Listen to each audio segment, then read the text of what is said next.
नमस्कार, मैं हूं परितोष कुमार और आपका स्वागत है टीडी न्यूज़ की टीडी करप्शन एपिसोड में। और आज के इस एपिसोड में हम आपको बता रहे हैं कि एक डीटीओ पर निगरानी विभाग ने आय से अधिक संपत्ति रखने के जुर्म में कार्रवाई की है। कहते हैं कि बुरे काम का बुरा नतीजा होता है। आज नहीं तो कल इंसान को अपने गलत कार्यों का परिणाम भुगतना ही पड़ता है। दरअसल छपरा के डीटीओ अपने इन्हीं गलत कार्यों की वजह से आज सजा भुगत रहे हैं। कल निगरानी विभाग ने आय से ज्यादा संपत्ति रखने के मामले में छपरा के डीटीओ रजनीश लाल के पटना और मुजफ्फरपुर आवास पर छापेमारी की थी। छापेमारी में उनके दोनों घरों से 50 लाख से ज्यादा कैश, सोने चांदी के भारी भरकम जेवरात और सोने चांदी की विकसित भी बरामद की गई है। हालांकि निगरानी विभाग कई बार पहले भी रजनीश लाल के घर छापेमारी करने की कोशिश करती रही, पर रजनीश के ऊपर तक पहुंच के कारण वह हर बार बच जाता था, लेकिन इस बार उनके ऊपर की पहुंच भी उन्हें नहीं बचा सकी। निगरानी विभाग का कहना है कि खनन विभाग और परिवहन विभाग के मिली भगत से डीटीओ ने करोड़ों रुपए कमाए हैं। उनके भ्रष्टाचार के किस्से पूरे डिपार्टमेंट में फैले हुए हैं। रजनीश पर कई बार यह आरोप लगाया गया कि वह वाहन चेकिंग में काफी लापरवाही बरतते थे और बालू से लदे ट्रक को परिवहन की इजाजत देते थे। बदले में वह बालू माफियाओं से अवैध पैसे वसूलते थे। वैसे तो रजनीश लाल भी भ्रष्टाचार की जानकारी सभी उच्च अधिकारियों और नेताओं को थी, पर रजनीश के ऊपर की पहुंच और नेताओं का हाथ सर पर होने की वजह से वह किसी भी किस्म की इंक्वायरी से बच जाते थे। बदले में रजनीश लाल द्वारा नेताओं की भी हिस्सेदारी का ख्याल रखा जाता था।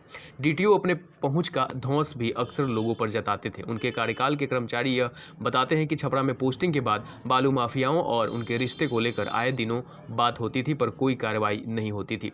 पर राज्य मुख्यालय के पदाधिकारियों के मधुर संबंध के कारण आरोपी की जांच नहीं की गई। डीटीओ के वसूली के खेल में जिला परिवहन कार्यालय में पोस्टेड एक अधिकारी भी हमेशा साथ देते थे। दोनों अधिकारी मिलकर अवैध वसूली के इस खेल में काली कमाई करने में आगे रहते थे। छपरा को बालू के माफियाओं के लिए एक सेफ जोन माना जाता है, जैसा कि आप भी जानते हैं, जिसका कारण यहाँ की लचर ट्रैफिक सुरक्षा और भ्रष्ट अधिकारियों का समूह है। यहाँ चालान भरने के बजाय घूस के पैसों से जेबें भरी जाती हैं। छपरा के डीटीओ के चार्ज लेने में भी मुजफ्फरपुर के डीटीओ ने गहरी रुचि दिखाई थी। इसी का परिणाम रहा कि उन्हें 9 जुलाई 2021 को छपरा डीटीओ का अतिरिक्त प्रभार दिया गया। जानकारी के मुताबिक विभागीय नियम के विपरीत उन्हें छपरा डीटीओ का चार्ज दिया गया था। जानकारी के मुताबिक डीटीओ को चार्ज देने के समय आसपास के जिले के ही डीटीओ को प्रशासनिक और भौगोलिक दृष्टिकोण से चार्ज देना उचित समझा जाता है। ऐसे में भोजपुर व वैशाली के डीटीओ को ही नियमानुकूल चार्ज मिलना चाहिए था, पर कहा जाता है कि एक राजनेता और नौकरशाह की मिलीभगत से उन्होंने विभागीय नियम को भी तार करते हुए छपरा डीटीओ का चार्ज ले लिया। चार्ज लेने के बाद ही छपरा में भी उनका गोरख धंधा शुरू हो गया। हालांकि नियम खिलाफ प्रतिनियुक्त का परिवहन विभाग में यह खेल सिर्फ छपरा में ही नहीं बल्कि औरंगाबाद सहित कई अन्य जिलों में भी हाल के दिनों में देखने को मिला है। नतीजतन इस तरह की घुसखोरी और भ्रष्टाचार को बढ़ावा मिल रहा है।